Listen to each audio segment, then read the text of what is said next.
Hi, we're live. Sorry, we're a couple seconds late. We had the technical issues, but I'm Barbara Wallace, and you might notice I have a different partner in crime this week. My bestie Donna is home with her new grandson that was born 4 days ago. So we have Renee Ryan with us. How you doing, Renee? I'm doing great. It's always great to come back to step into the story. And we have one of the originals. One of the originals, as was Piper. One of the originals as well. Yeah. Yeah, so as the gang's all here. Yes. So we're really, really excited to have you. For those who don't know Piper, she was a successful romance author starting in 2015. Weren't you voted top emerging author or something like that too, right? Something like that, yeah. She made her historical debut in 2022 with By Her Own Design, which we loved. It was about Anne Lowe, the first haute couture African-American designer in America.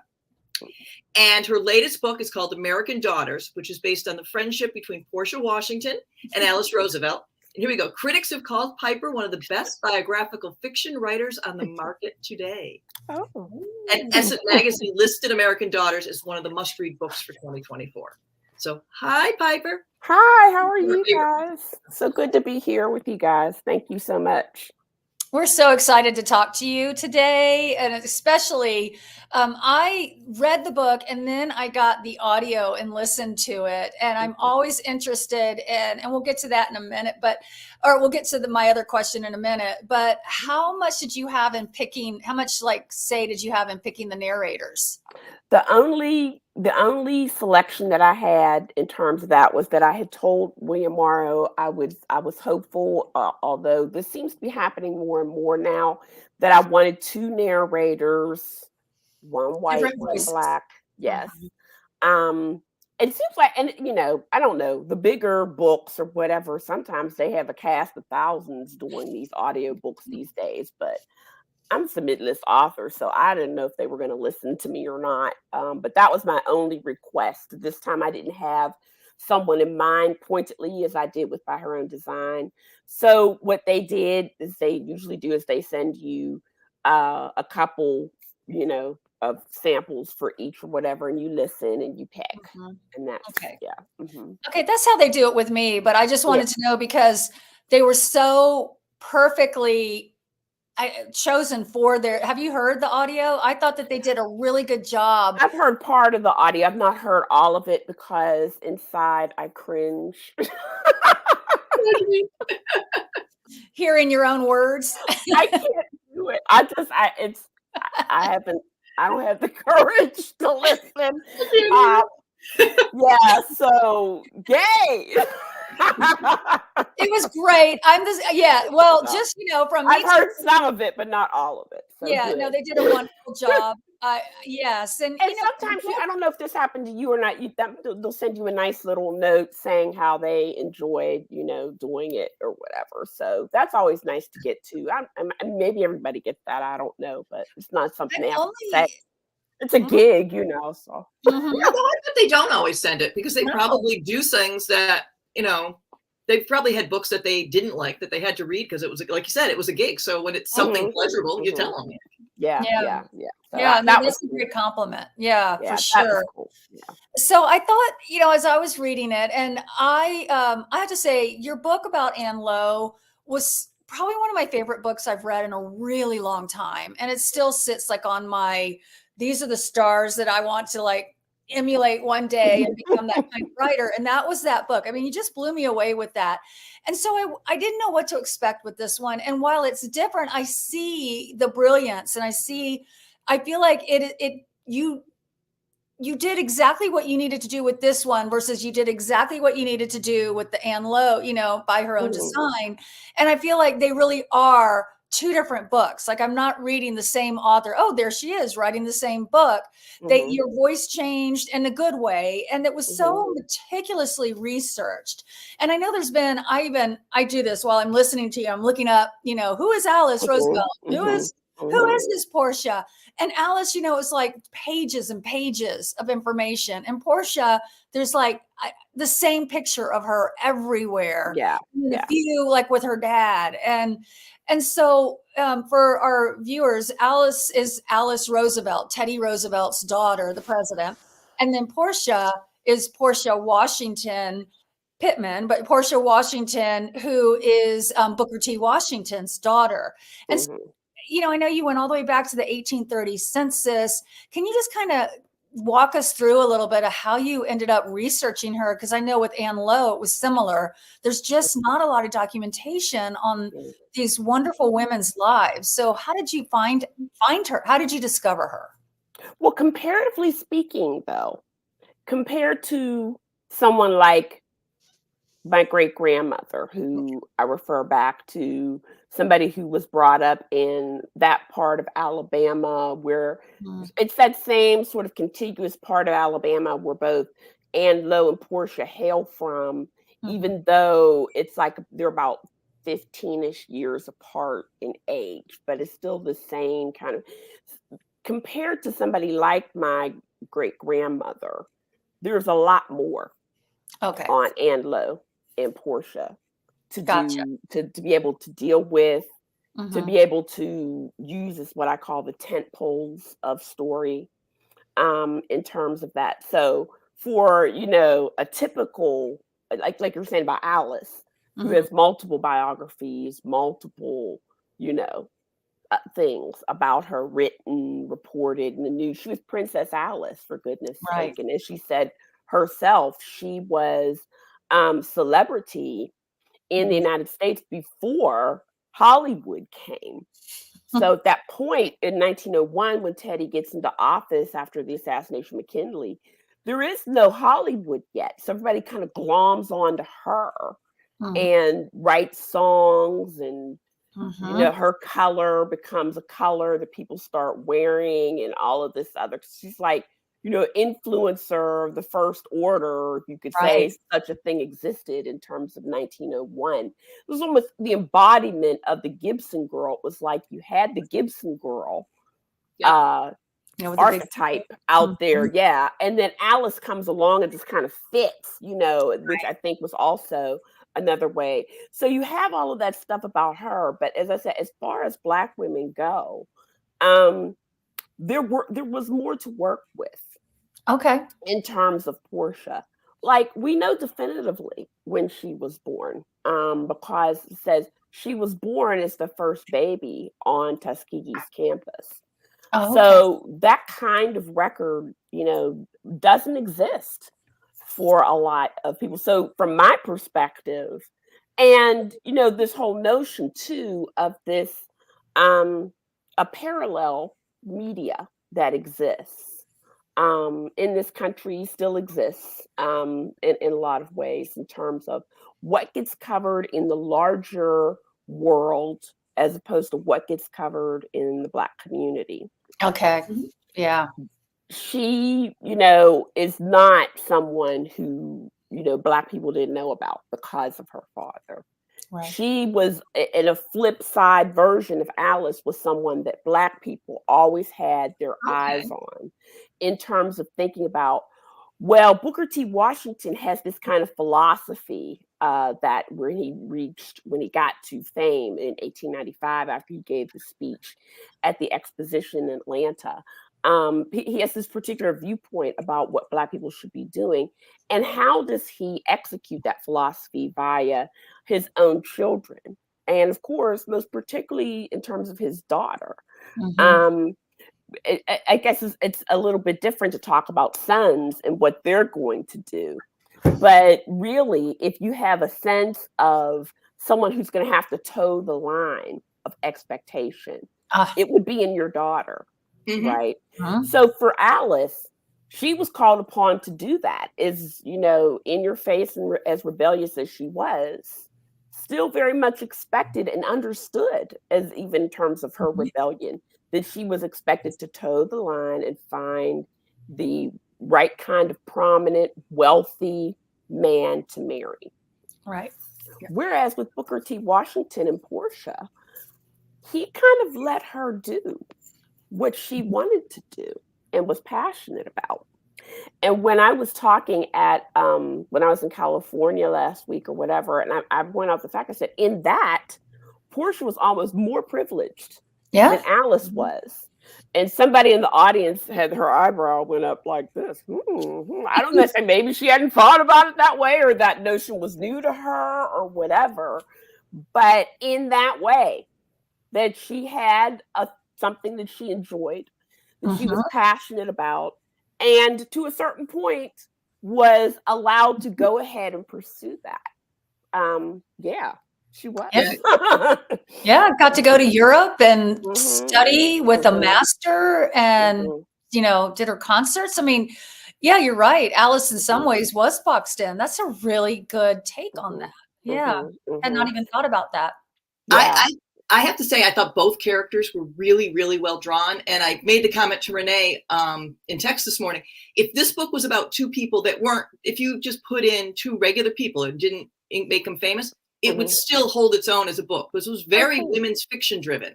You know, it touched on so many themes about fathers and daughters and motherhood and marriage and expectations. So I didn't think that. And one of the things that was really impressed to me was your portrayal of Alice, and especially the fact that you captured that she was very enlightened for her time, but like, you know, like most people, most of us, she was still obliviously racist in many other ways. And I'm working on a book right now where there's a lot of anti-Semitism, and it's a very fine line between making them seem too good to be true and making them seem stereotyped. So I'm wondering how hard it was, or even was it hard for you to get into her mindset and walk that fine line? Because she came off very realistically. Because it was casual. In many ways, she was like I think Barb had mentioned that in many ways, Alice was casually racist. Like it just didn't even, it was just almost like baked in there and didn't even see it as racism. Yeah. And I think, I mean, you know, a lot of people would say a certain thing about, okay, for 1901, she's progressive, almost in terms of her viewpoints or whatever. And I saw that as part of her desire in some ways to break away, to bust out in terms of that. So that was one way in which I saw it. But the whole aspect of her, this was sort of this casual, what was baked in, it was baked into the culture. Yeah. At the time. So way after that too. For me, for a long time after that. But for me, I think that came about, her viewpoint came out for where and how she would fit in to a culture that was almost relentlessly, without exception and overtly racist. So that's how I saw her in contrast. Partly her rebellious streak, and partly where she would be in the chain, if you will, of that. So the way that the things that she would say might appall and shock some people now, but in terms of 1901, it would appall and shock probably for a different reason. In terms of that.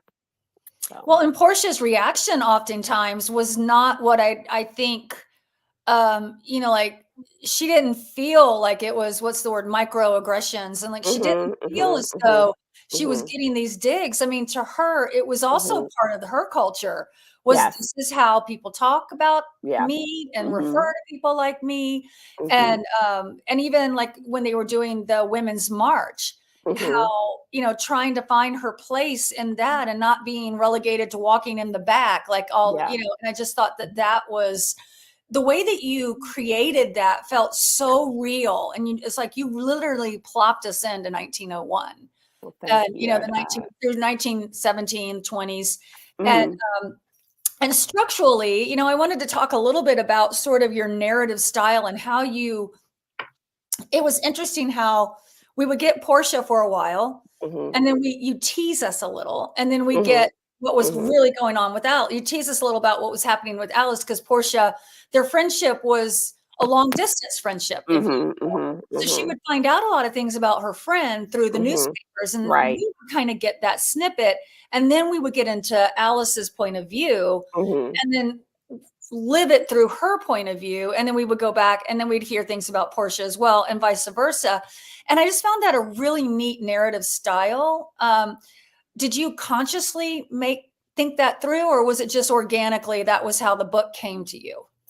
Both, I think. That was my intention, and I knew I would be taking a risk, and part of it was me trying to roll the dice here in terms of thinking about readers. I think that there have been some who have not been as appreciative of this Oh, particular style. I think in any case, I think what readers are looking for, and I've thought about this quite a bit for myself as a reader, for other readers, for my poor classes that are my guinea pigs in a way when I talk to them about their reading experiences. What people want is that immersion. They want that deep point of view. They want to be in somebody's perspective. That's what they want, and the sort of the going back and forth can be challenging yeah. for some readers in terms of that. But for me, in terms of thinking about this, not just long distance friendship, but one that was secret, whereas you only get these little snippets through historical documentation that it even existed in the first place. I really believed that the only way to deal with this story was to have the dual protagonists happening in a 50-50 sense. It was a risk that I knew I was going to take, and that everybody might not want to come with me in terms of that. But that was the only way I felt like that the story could be told, was to really do, like Barbara, you were saying, in terms of this, thinking about women's fiction, women's lives, these two women's lives, despite their racial difference, the things that they had in common, to be this constant like juxtaposing of their lives to show how certain things worked or didn't work for them. The good daughters, good wives, good mothers, and liberation aspect Lost of their it. mother very young. They had very, very similar backgrounds that I thought, and I think that was such a good, like a civics lesson I would love if I was still teaching high school. I would love to have them have my economics and my political science kids read this book and discuss sort of the way that these women, there was a lot of female empowerment through some, they were getting really shoved down, and it was during, beginning they couldn't even vote, and then by the end of the book they could, and even Alice's role in politics, and then the politics of Tuskegee in the school. And I feel like it was such a great lesson in civics during that time without it being a lecture. Right. And teaching us how these women were navigating that, how people, like you said, this immersion into this world. And I learned a lot about politics during that time, and I taught American government. So I was just Yeah, it's just, I know a little bit about Teddy Roosevelt challenging that third party, only because I am kind of a history geek, but I didn't know that much, and I didn't know she was as influential as she was. That was the part that really surprised me. But that's kind of like that. Who is it? Napoleon Hill talks about in his book Think and Grow Rich that behind every successful man is a really strong woman. And so I felt like that was Alice and Longfellow. Like her. The husband that she ended up marrying, and Sid. And I even liked how you gave these women very common marriages, or similar marriages, and you gave them, like similar challenges, and how each woman from her own cultural background, how she handled that. And that was, I'd have to give it to them. They did that. So I know. And that was another layer, of, and I mean, I can even imagine, those different, deeper layers that you were able to add into these characters, that I think it, and anyway, like even, okay, when you had, and I don't know if I'm jumping ahead or whatever, but when you had Portia reading the stories of Brer Rabbit and Brer Bear, and the stories to her children, and I just wanted to ask you about those stories. Did you grow up on those stories? Like, where did like you did not? Yeah, that was sort of the whole aspect in terms of Joel Chandler Harris, who he was, the trajectory of those stories by the time I come along in the 70s or whatever. No, absolutely not. Right. Although, because of my engagement in literature, etc., in terms of that, by the time I got to graduate school or whatever, that the winds had kind of shifted in a sense about Joel Chandler Harris in the Brer Stories. To some extent, that Alice Walker published a very famous essay where she said, those were our stories and he stole them from us. Mm-hmm. That for the most part, folklorists had come to understand that that's all we have of those stories. Mm-hmm. Even though they come to us and they're a certain kind of thing or whatever, it's all we have. So that there was that kind of thing. But for Portia's time, that was seen as those stories. Those are our folklore. That's our stories. That's representation. So that those children would get that. But by the time I'm coming along, many decades later, oh no, there was not. Not a part, yeah.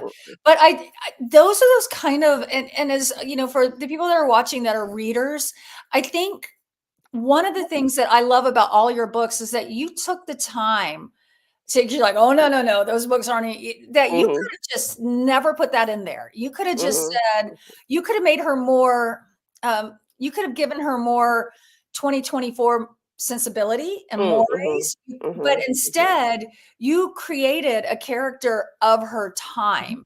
And, you know, and that is not something that's easy to do because we put our own personal subtext in a lot of times. And it's so easy to want to rewrite that history so that we don't have to cringe a little, you know, she's reading those books to her, you know, that kind of thing. She's very much a creature of her father. Yes. Who in the Black community over a long period of time was seen as, I remember very clearly talking about, before I got into researching the Washington family, talking about Booker T. Washington, boo, his boo kind of thing in terms of talking about him. But now in 2024, there's been another kind of turn in his, in how people see him and how they saw his long-term aspect, and what we're so easily taught in a lot of history classes about Booker T. Washington versus W.E.B. Du Bois, but that it was so much more nuanced than what people think in terms of their beliefs. And for me, there's somebody who teaches at Clark Atlanta University where W.B. Du Bois taught, where he's still venerated, like he's this ghost on campus almost, and he's like, even in the English department lounge, there's all these posters of stuff he said and his life events and all this other kind of stuff. And there's this bust on campus, this big giant gold bald head of him, God. He was far from perfect. I mean, in terms of my aspects, I call him Slick Willie. In terms of, like, y'all not looking at that dude in the way you ought to. And so in terms of both of them have had these kind of turns in terms of having more appreciation for the complexity of their beliefs and of who they were. As men. So, but I was trying to say that Portia, being a creature of her father, his perspective at the time was very much in that sort of go along to get along kind of aspect, which he shows at the beginning of the book when he willingly endures the snub. Yeah. In order to. That was so heartbreaking to have her watch that. Yeah. That was very. Yeah. I wasn't expecting it, and then you're like, "What an asshole Teddy was," and that's your first reaction. This willingness that he had to take that on in order to continue to maintain a relationship with the president of the United States, and in as much as Alice is very much her father's,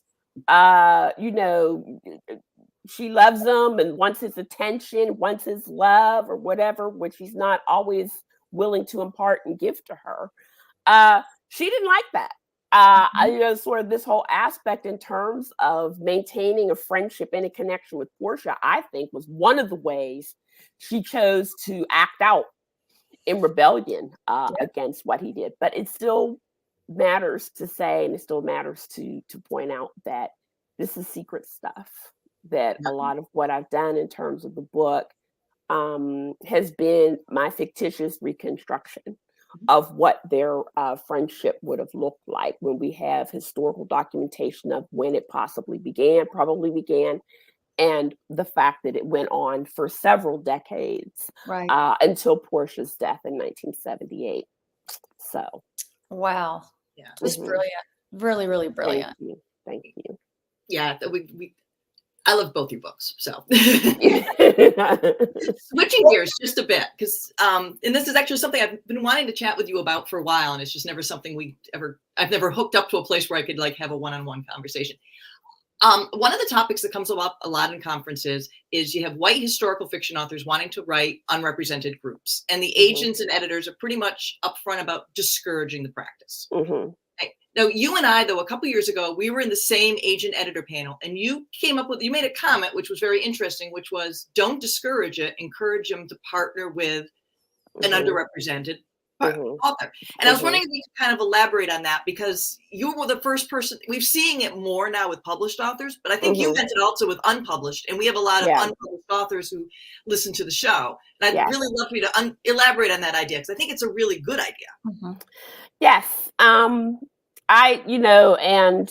Subsequently that has happened with certain authors or whatever. But to me, I feel like this circumstance with broader acceptance of these narratives from marginalized point of views might find quicker acceptance if more of that kind of teaming up happens, if more white historical fiction authors used their cachet, if you will, to do that kind of teaming up, not necessarily neglecting their own careers, but to do more of that kind of acceptance. And I said, and via, like, I think the most prominent example of that we have in terms of Victoria Christopher Murray and Marie Benedict, for instance. I think that that's a key in terms of broader acceptance of these narratives. Now, when Victoria does publish her own historical fiction novel, it'll be interesting to see what the reception of that will be next year. But that's been partly my thought about that particular scenario. For me, sort of the reason why I didn't team up with anybody was, number one, nobody extended that offer to me. So I get that. I have to write this book myself, so here I go, kind of thing. But I also knew I could pull it off. So I wasn't like, my kind of thing about it.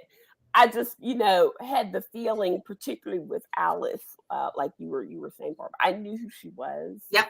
I knew there was previous historical fiction about her out there. And I just kind of felt that whole connection, the reason why the outlandish behavior, the being out there, the rebellion, etc., had not been explored enough for me. And the reason why it hadn't been, I think, was because there was only one other person who would understand that, and it was Portia. So for me, that I was like, because of what Portia went through and Alice having gone through a similar thing, it seemed to me like, okay, well, I have her. So unless somebody like some big person come to me and said something, but I still could have said, yes, I've got to, hey, that helps. I could write only a certain percentage of the book or whatever in terms of that. But and that's just my thought about more broader acceptance for these narratives. It's still, I guess it still has to be pointed out in terms of noticing overtly the, aspects of how these books are published for marginalized perspectives or whatever. And, it's all numbers in terms of publishing. It is. And the reason I thought about it is we were in San Antonio, and one of the agents out and out said, if you want to write about a marginalized population and you're white, they're not going to look at it. Yeah. And it's like, if you really feel strongly about this story, and I was like, well, then do what Piper thought, Mhm. find someone to write it with you and get your story told, and, work with another unpublished author and get you both published. Right. Exactly. And I still feel that, and, we're not seeing these things happen. And I don't know, I'm not sure why. It may be because one of the things that gave me a impetus to write this book has been, maybe you both have seen it, the statistics reach where you're actually asking someone, do you have a friend of another race? And how many Americans of either race don't have that? So yeah, for me, this, the other, examples that exist by Victoria Marie and Denny Bryce and Eliza Knight with their book about Ella Fitzgerald and Marilyn Monroe. Also read that. Also very good. Yeah. That this book, in terms of time, happens first. Right. Yeah. Before those other two, which to me is like saying, okay, we go back and see. Like you were talking about the circumstances, the examples of what it would take to have a friendship in 1901. Where you had this openly blatant racism happening, but Alice with her casual, in terms of what Portia could and who she would, end up being friends with. In terms of that. So. And I will say, in terms of Alice, when she first starts out, you do think, well, she's kind of a spoiled brat in some regards, until you get into all the levels about her relationship with her father and everything. And you really do come to sympathize with her and go, all right, I get why you were trying so hard. Yeah. And it, to me, is like such a waste. And this is for me, always the sad of these isms. What we lose. If she had lived in a different time, imagine what she could have. That's what I always think about. It's like who she would have been now, in terms of she would have been such a mover. And both of them. Portia. To break up her marriage, what she could have done. Had she felt like she had permission to do that. Because they really put her in a box and they said, you need to play these types of songs. And it was wonderful on one point of view because it kept songs that should never be lost alive. But it was also like they kept wanting to put her, including Alice, in that box. It's like, this is what we want to hear from you. Yeah. Oh, wait, you are a concert pianist that can play Chopin and you can play, all of the classical music. No. We have plenty of people that can do that. This is what we want to hear. And in some ways that was what a niche for her. And in another way, keeping her there, it's like she couldn't expand. And so on top of it, she couldn't even play that stuff because she had to be a wife and a mother and she was expected to maintain that social status. Yes. But I like what you're saying, Renee, even in terms of that kind of thing. It is kind of analogous almost to publishing. Yeah, that's what I was thinking right now. It's like, okay, you can write, Piper from your publisher. Well, you can write an Anne Lowe story because no one else can do that. But wait a minute, now you want to branch over here, and I feel like publishing is even farther behind than in your movies and television, because I feel like even in movies and television now, we're getting actors playing a role. It's not, this is a Black actor's role or this is a white actor's role. It's who's the best actor for this role. Yes, and I would love to see that happen. It's still, but it's becoming much more apparent that that's happening in Hollywood. And I would see that happening in publishing, where it's like, this is the story that needs to be told. And, so we're getting there. Think about where we were, we were all in RWA, and think about where we were even 8 years ago, 5 years ago, and where we are now. And, so hopefully it's exponentially changing as opposed to baby steps, that we're doing bigger steps. So if anyone wants to know a good example of what we're talking about, by the way, it's Yellowface by R.F. Kuang.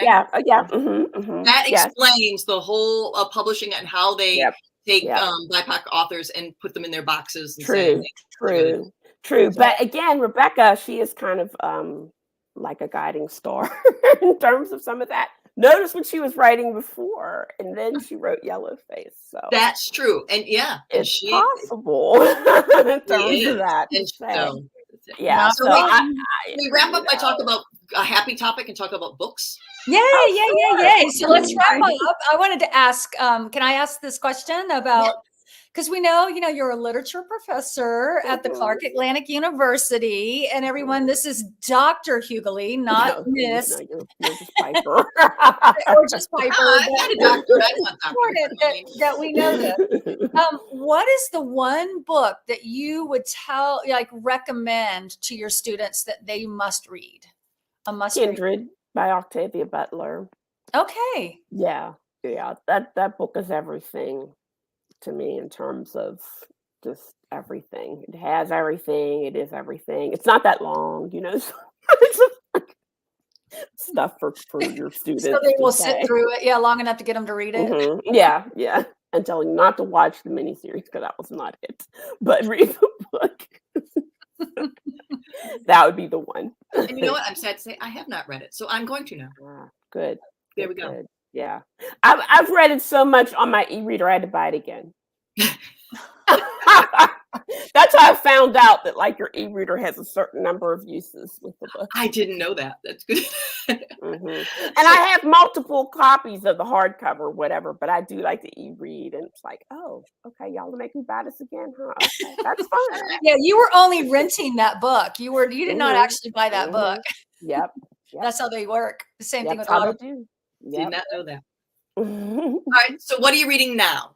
And then the other question is, what are you writing now? Mm-hmm. Well, I Kill Her Twice by Stacey Lee, which is YA historical fiction about these Chinese American sisters.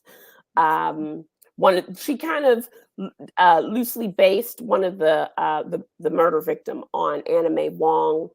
And that these three girls are friends of hers, childhood friends of hers, who investigate her murder. So it's YA historical mystery, and it's a lot of fun. By Stacey Lee. Yeah, by Stacey Lee. So very, very good stuff. I've been working on a thing for a while, historically speaking. I'm praying that it will see the light of day. It is into my editor now, because the winds of fortune versus historical fiction keep blowing a certain way in terms of this. I've also been working on a pivot book, which is why I was talking about Rebecca Kwong as being a guiding star for me. So we'll see if that book sees the light of day. I don't know. Let's hope they do. Yeah, I've said before that you should be writing more historical fiction. Not that not that romance doesn't like you, but Yeah, I hope so.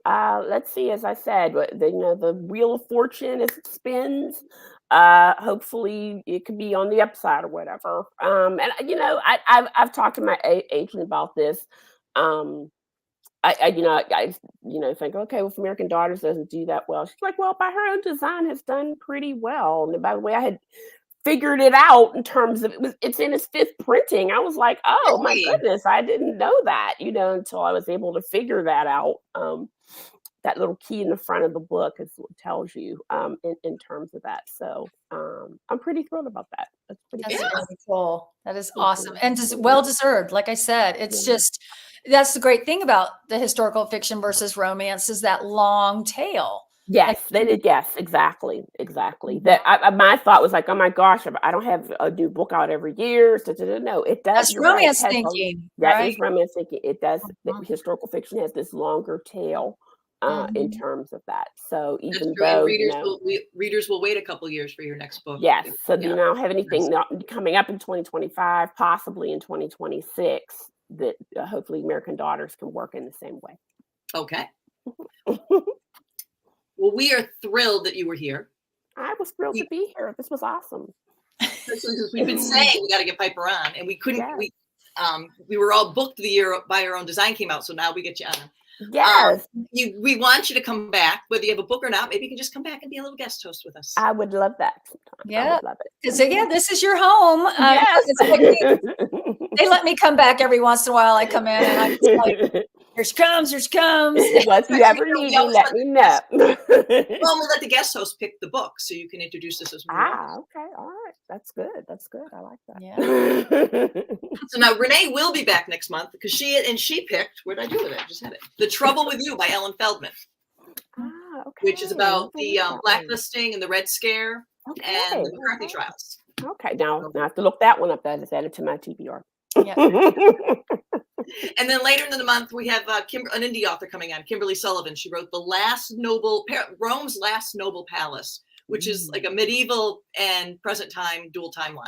So, I like that. Yeah, it's nice to see the medieval times coming back for a little bit. I think they're getting a little upset. I think we need a little more variety in time periods. I hope that's where we're headed.